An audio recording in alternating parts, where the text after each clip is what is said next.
Ahmadiyah Islam sejati. Tujuan kedua agama. Akhlak-akhlak. Tujuan kedua dari agama yang ditetapkan di atas sebenarnya adalah buntut dari yang pertama. Seorang yang mencapai kesadaran sempurna tentang Tuhan alaminya akan menghindari segala macam kebejatan dan kejahatan dan, sebaliknya, semakin seorang terlibat dalam keburukan, semakin jauh dia tersesat dari Tuhan.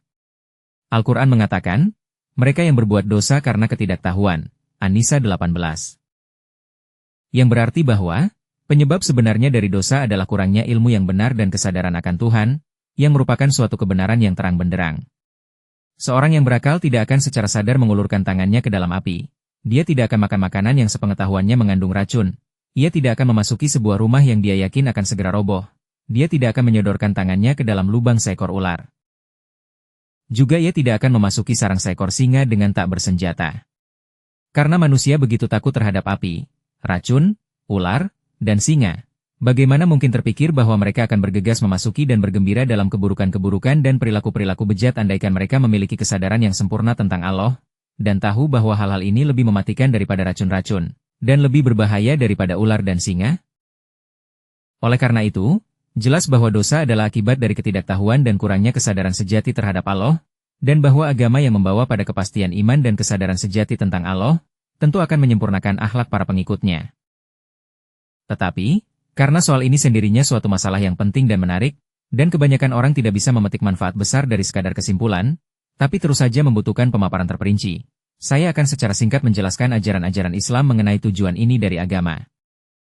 Dalam membahas tujuan pertama dari agama, saya telah menunjukkan bahwa, fakta bahwa semua agama sepakat dalam memberikan suatu nama kepada sifat-sifat Tuhan tidak ada artinya sama sekali.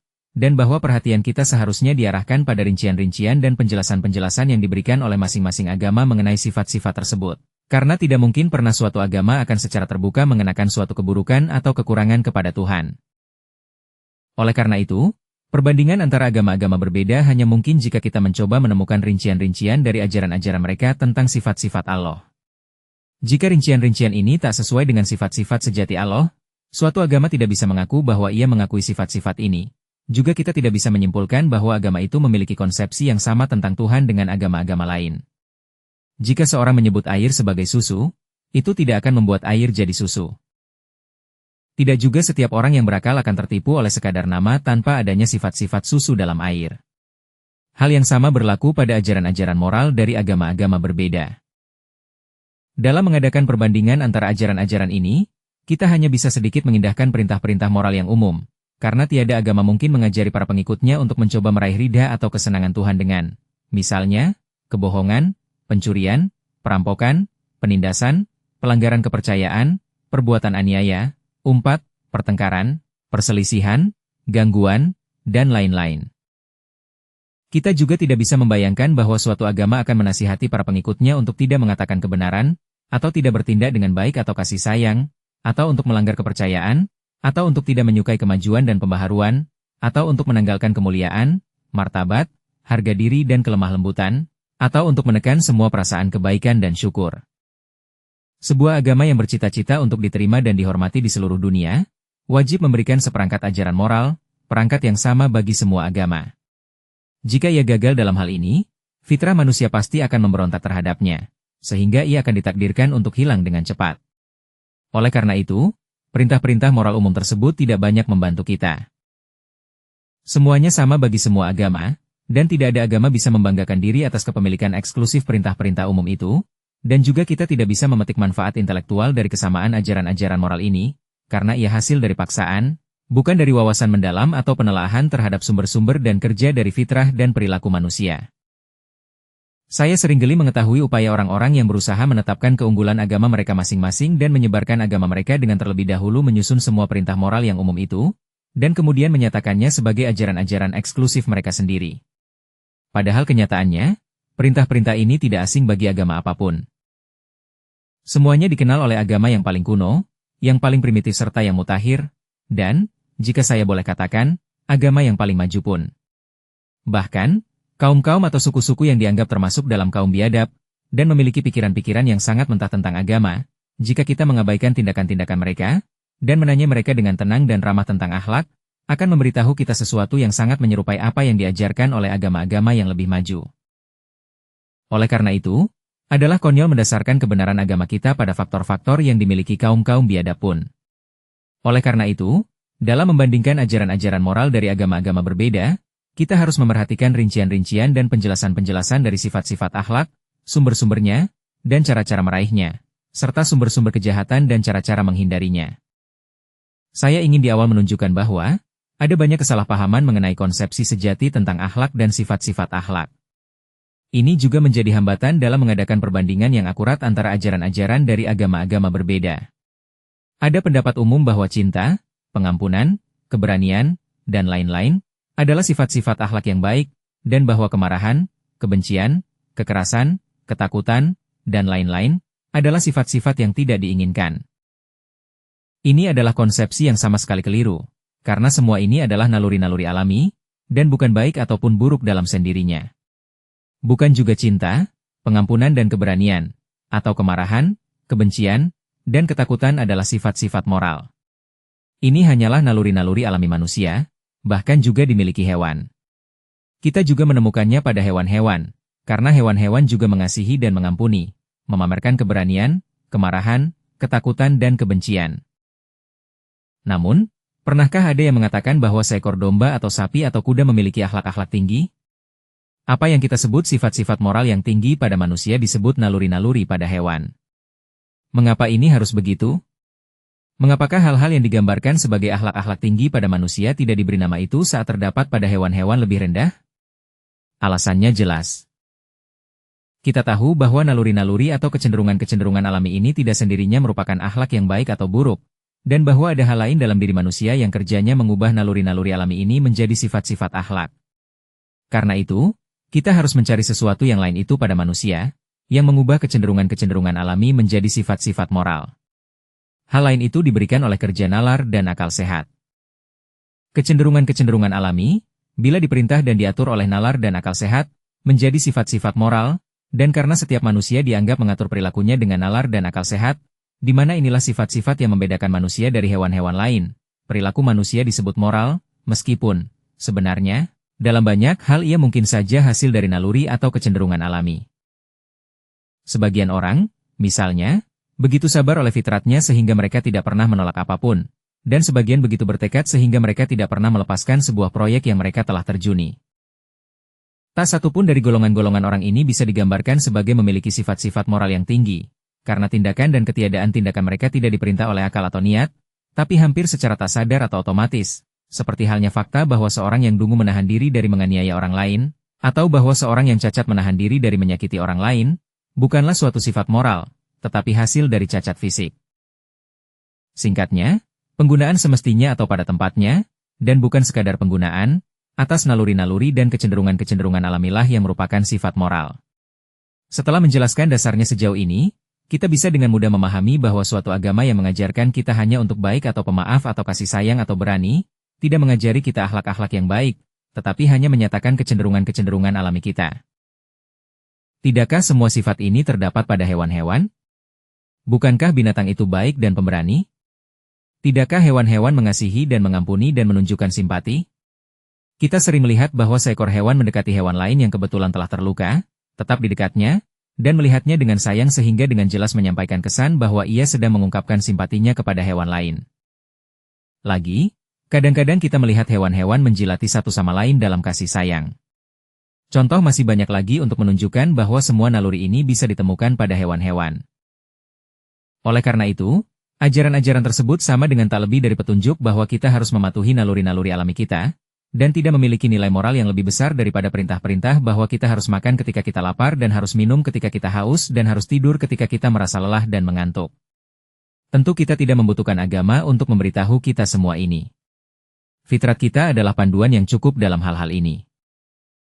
Sebuah agama yang sekadar mengulangi hal-hal ini membuktikan kesia-siaannya sendiri, karena ini berarti ia tidak menyadari konsepsi yang benar tentang akhlak-akhlak. Adakah orang yang bisa menunjukkan sebuah negeri di mana para warganya tidak mencintai, atau bersimpati dengan satu sama lain dalam kesusahan, atau memaafkan kesalahan orang lain, atau tidak beramal untuk orang-orang miskin? Atau, adakah satu orang hidup yang tidak menunjukkan sebagian besar sifat ini? Maka, bagaimana suatu agama memperbaiki keadaan dengan menyuruh kita untuk melakukan hal-hal ini? Namun, Jika dengan mengatakan kepada kita bahwa kita harus baik, pemaaf, berani, dan lain-lain, suatu agama bermaksud agar kita jangan pernah mengamalkan kekerasan, atau menjatuhkan hukuman, atau menampilkan rasa takut, ia mungkin memiliki hal baru, tapi ajaran-ajarannya akan tidak wajar. Kita, oleh fitrat, dianugerahi sifat-sifat ini, dan tidak mungkin bagi kita untuk menolaknya. Tidak juga penolakannya bisa meningkatkan akhlak-akhlak kita, karena segala yang telah diberikan alam pada kita adalah demi kebaikan kita, dan penindasan atau penolakan totalnya lebih cenderung merugikan akhlak-akhlak kita daripada memperbaikinya. Misalnya, jika kita disuruh selalu untuk baik dan tidak pernah keras, itu berarti bahwa para guru tidak pernah boleh menegur para murid mereka, para orang tua tidak pernah boleh menegur anak-anak mereka, dan suatu pemerintah tidak pernah boleh menghukum mereka yang memberontak terhadapnya. Lagi, jika kita diajari untuk tidak pernah dipengaruhi oleh rasa takut, itu berarti bahwa kita harus selalu gigih dalam suatu jalan perilaku yang telah kita ambil, meskipun kesalahan kita telah menjadi nyata pada kita, dan tidak boleh mengindahkan akibat-akibat dan tidak boleh takut menimbulkan segala kerugian atau kerusakan, entah berkaitan dengan urusan-urusan duniawi kita, atau keimanan atau kepercayaan kita. Bisakah seorang yang berakal menggambarkan ini sebagai contoh dari sifat-sifat akhlak yang baik? Akhlak berarti penggunaan naluri-naluri dan kecenderungan-kecenderungan alami secara pada tempatnya, atau sesuai dengan keadaannya, dan bukan penggunaannya pada segala kesempatan terlepas dari kepatutan atau ketidakpatutannya.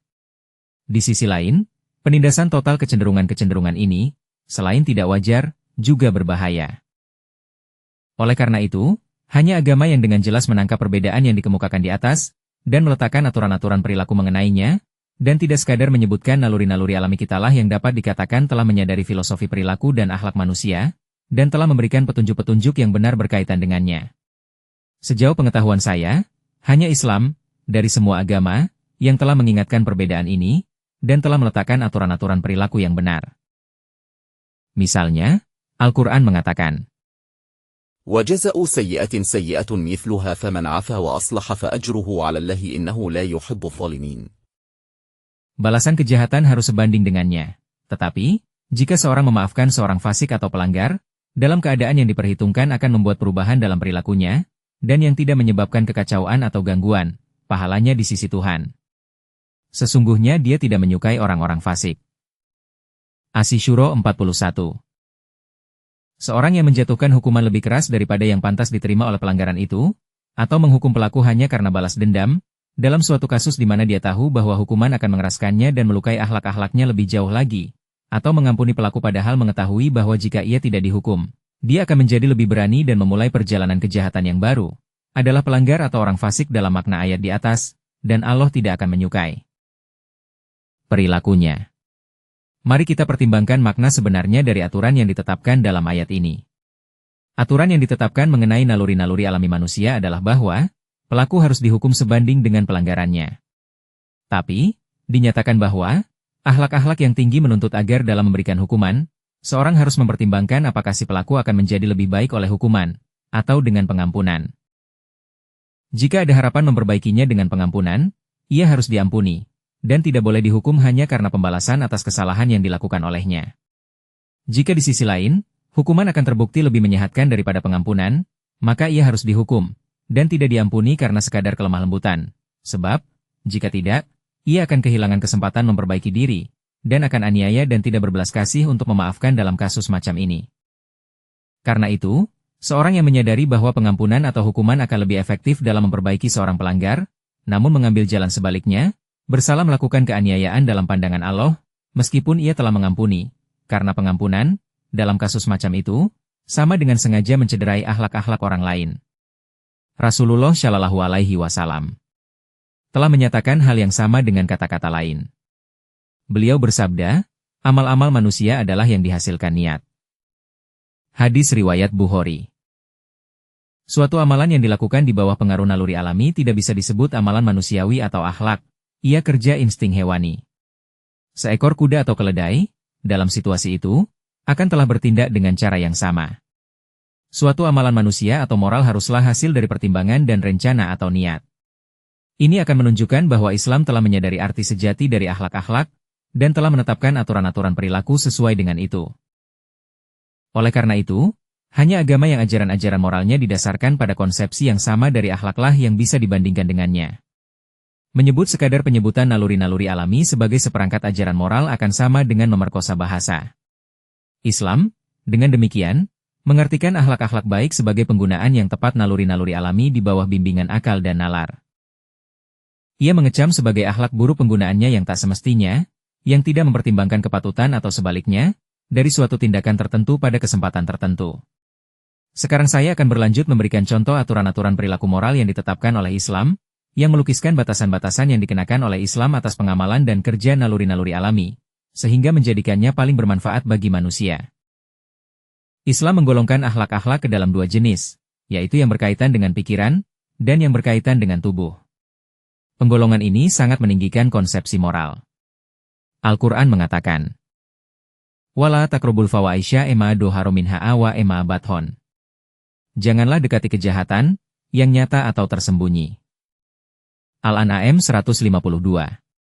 Dengan kata lain, seorang muslim dilarang untuk mendekati tidak hanya kejahatan-kejahatan yang menjadi, atau bisa menjadi, diketahui orang-orang lain, tetapi juga kejahatan-kejahatan yang dilakukan oleh pikiran, dan tidak bisa menjadi diketahui orang lain, kecuali bila diakui oleh si pelaku sendiri. Lagi, Al-Quran mengatakan, "Wa in tubdu ma fi anfusikum au tufuhu yuasibkum bihilaah." Apakah engkau menampakkan apa yang dalam pikiranmu, yakni, apakah engkau bertindak sesuai dengan itu, atau apakah engkau merahasiakannya? Artinya, apakah engkau membatasinya pada pikiranmu dan tidak mengubahnya ke dalam tindakan? Allah akan memintamu untuk mempertanggungjawabkannya. Al-Baqarah 285. Akhlak-akhlak ini lalu dibagi lagi oleh Islam ke dalam akhlak-akhlak baik dan akhlak-akhlak buruk. Misalnya, Quran Suci mengatakan, akhlak ada dua jenis, baik dan buruk, dan akhlak yang baik unggul terhadap akhlak buruk. Hud 115.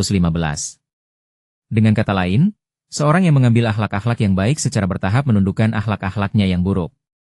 Akhlak-akhlak baik dan buruk dibagi lagi menjadi dua golongan, akhlak-akhlak yang memengaruhi individunya sendiri, dan akhlak-akhlak yang dapat memengaruhi orang-orang lain juga. Penggolongan-penggolongan ini akan menunjukkan bahwa Islam mengenakan pada akhlak-akhlak lingkup yang jauh lebih luas daripada yang dilakukan oleh agama-agama lain. Islam tidak membatasi konsepsi akhlak pada tindakan-tindakan atau kelalaian-kelalaian yang memengaruhi orang-orang lain, tetapi juga mencakup dalam konsepsi ini tindakan-tindakan atau kelalaian-kelalaian yang memengaruhi individunya sendiri. Al-Quran menyebutkan prinsip ini dalam ayat berikut. يا أيها الذين آمنوا عليكم أنفسكم لا يضركم من ضل إذا اهتديتم. Hai orang-orang yang beriman, peliharalah kesejahteraan jiwamu, dan laksanakanlah kewajiban-kewajiban rohani yang dikenakan padamu. Apabila keselamatan orang lain dianggap mungkin dengan engkau meninggalkan jalan kejujuran dan kebajikan, tetaplah berpegang pada kebajikan, karena, jika orang lain sesat karena engkau telah mendapat petunjuk dan telah mengambil kebajikan, Allah tidak akan marah padamu, dan mengharapkanmu menyelamatkan orang lain dengan menghancurkan dirimu. Al-Maidah 106. Rasulullah Shallallahu Alaihi Wasallam bersabda, dirimu memiliki hak atas engkau, hadis riwayat Bukhari, yang artinya, Anda tidak boleh hanya menjaga orang-orang lain, Anda juga harus memerhatikan kesejahteraan diri Anda sendiri, dan menyediakan sarana untuk perkembangan fisik dan rohaninya. Menurut Islam, apa yang tersembunyi itu sama bermoral atau tidak bermoralnya seperti apa yang nyata. Sehingga, tidak hanya seorang yang secara terang-terangan sombong itu tidak bermoral, tapi seorang yang secara lahiriah lemah lembut dan merendah tapi memelihara kebanggaan dalam sudut-sudut kelam hatinya, adalah sama tidak bermoral, karena, meskipun ia belum melukai orang lain, ia telah melukai dan menodai jiwanya sendiri. Sebagaimana Al-Quran mengatakan, لقد استكبروا في أنفسهم وعتوا عتوا كبيرا. Mereka sombong dalam hati mereka, dan juga sangat berlebihan. Al-Furqan 22. Lagi, seorang yang menuruti prasangka-prasangka buruk tentang orang lain, adalah tidak berakhlak, meskipun ia tidak mengungkapkan prasangka-prasangka tersebut, seperti Al-Quran mengatakan. Sebagian prasangka adalah dosa, yaitu, pemikiran yang merupakan hasil dari prasangka jahat, Al-Hujurat 13. Demikian pula, niat-niat menindas, mengacau dan tidak jujur itu tak berakhlak menurut Islam, meskipun orang yang menurutkannya tidak bisa melaksanakannya karena kurangnya keberanian atau kurangnya sarana. Orang macam itu tidak layak disebut baik, hanya atas dasar tindakan-tindakannya yang dapat dilihat. Sebaliknya, seorang yang meniatkan kebaikan manusia dan bersemangat untuk menghidmati sesamanya dan memajukan kesejahteraan mereka, menurut Islam adalah orang baik, meskipun ia mungkin tidak dapat menerjemahkan pikiran-pikiran dan keinginan-keinginannya ke dalam tindakan, karena kurangnya sarana atau kesempatan untuk penghikmatan tersebut. Namun, ada suatu pengecualian pada kaidah umum ini. Seorang yang terserang oleh pikiran-pikiran jahat, misalnya, oleh kebanggaan, kecemburuan, kebencian atau prasangka buruk, tapi yang meredamnya, tidak dikatakan tidak berakhlak, karena orang itu benar-benar memerangi kejahatan dan layak dipuji. Sebaliknya, seorang yang mengalami gejolak tiba-tiba pikiran-pikiran yang baik atau kecenderungan mendadak untuk berbuat baik, tetapi tidak mendorong pikiran-pikiran atau kecenderungan tersebut, tidak layak disebut orang baik oleh sebab itu. Karena, seperti telah dikatakan, akhlak-akhlak baik atau buruk adalah hasil dari pertimbangan dan niat, dan dalam dua contoh ini, pikiran-pikiran baik dan jahat bukan hasil dari pertimbangan, tetapi sukarela atau tak disengaja. Al-Quran melukiskan prinsip ini dalam ayat. وَلَكِنْ يُؤَاخِذُكُمْ بِمَا كَسَبَتْ قُلُوبُكُمْ. Allah akan menghisapmu untuk pikiran-pikiran yang merupakan hasil pertimbangan. Al-Baqarah 226. Dan bukan untuk yang tak disengaja dan disingkirkan sesegera ditemukan. Rasulullah Shallallahu Alaihi Wasallam menjelaskan ini dengan mengatakan, jika seorang dikuasai oleh suatu pikiran jahat, tapi dia meredamnya atau menyingkirkannya dari pikirannya, dan tidak bertindak mengikutinya, Allah akan mengaruniainya ganjaran yang baik karena telah beramal itu. Hadis riwayat Bukhari. Pengecualian yang berhubungan dengan akhlak-akhlak terkait individunya sendiri ini juga berlaku pada akhlak-akhlak yang memengaruhi orang-orang lain. Sebagaimana firman Allah. وَيَجْزِيَ الَّذِينَ أَحْسَنُوا بِالْحُسْنِ الَّذِينَ يَجْتَنِبُونَ كَبَرَ الْإِثْمِ وَالْفَوَاحِشَ إِلَّا اللَّمَمَ. Allah akan mengganjar dengan kebaikan orang-orang yang menghindari semua jenis keburukan, besar atau kecil, dan ketika mereka hendak berbuat keburukan di bawah dorongan tiba-tiba, menahan diri dan berpaling darinya. An-Najm 32-33. Artinya, jika seseorang, karena kecerobohan, atau di bawah pengaruh gejolak tiba-tiba, akan segera tergelincir ke dalam keburukan, tetapi sesegera ia merasakan apa yang akan segera ia lakukan, menahan dirinya, dan membawa dirinya pada keselamatan, ia tidak akan dihitung seorang yang buruk atau tidak berakhlak. Sebaliknya, tindakannya akan layak menerima pujian, karena ia seperti seorang yang berjuang membela negaranya meskipun ia belum mencapai kemenangan telak. Saya berikutnya akan menggambarkan ajaran-ajaran Islam tentang akhlak-akhlak dengan mengacu pada sifat-sifat akhlak tertentu. Topik ini begitu luas, sehingga untuk membahasnya secara rinci kita akan membutuhkan ruang yang jauh lebih besar daripada yang saya miliki di sini. Oleh karena itu, saya akan membatasi diri pada pembahasan hanya beberapa sifat akhlak melalui ilustrasi. Dalam melakukannya, saya akan tetap mengingat penggolongan yang telah saya sebutkan di atas dalam mendefinisikan akhlak, yaitu, bahwa akhlak merupakan penggunaan yang tepat atas naluri-naluri alami. Saya pertama akan membicarakan naluri-naluri alami belas kasihan dan pembalasan. Manusia, sama dengan hewan-hewan lain, memiliki naluri alami di mana ia mencoba untuk tidak menyakiti orang lain, dan penderitaan dan kemalangan orang lain memengaruhi pikirannya sedemikian rupa sehingga ia mulai ikut merasakan kesusahan mereka. Semua orang akan merasa tertarik terhadap orang sakit dan akan bersimpati padanya, kecuali mungkin mereka yang terlalu sibuk untuk memerhatikannya atau mereka yang mungkin telah menderita di tangannya. Orang terakhir ini, sangat mungkin, bukannya merasa simpati pada orang yang menderita itu, mungkin justru menikmati pemandangan penderitaannya. Perasaan yang terakhir ini disebut nakom, atau dendam, dan adalah perasaan tersendiri yang mulai bekerja ketika seseorang menderita sakit atau kerugian di tangan orang lain, dan ingin menyakiti atau merugikannya sebagai balasan. Dalam kasus seperti ini, perasaan balas dendam menggantikan perasaan kasihan atau kasih sayang. Dan orang yang menyakiti, bukannya mengasihani orang yang tersakiti, mendapatkan kenikmatan tersendiri dari penderitaannya. Perasaan dendam, kecuali dikendalikan oleh hukum, mengambil beberapa bentuk. Kadang kala orang yang dirugikan, mampu, atau membayangkan bahwa ia mampu untuk menimbulkan rasa sakit pada si pelanggar, dan ia berlanjut menimbulkan, atau berusaha menimbulkan pada si pelanggar, rasa sakit seperti yang telah ditimpakan si pelanggar kepadanya, dengan tujuan agar si pelanggar akan menderita seperti dia sendiri telah menderita.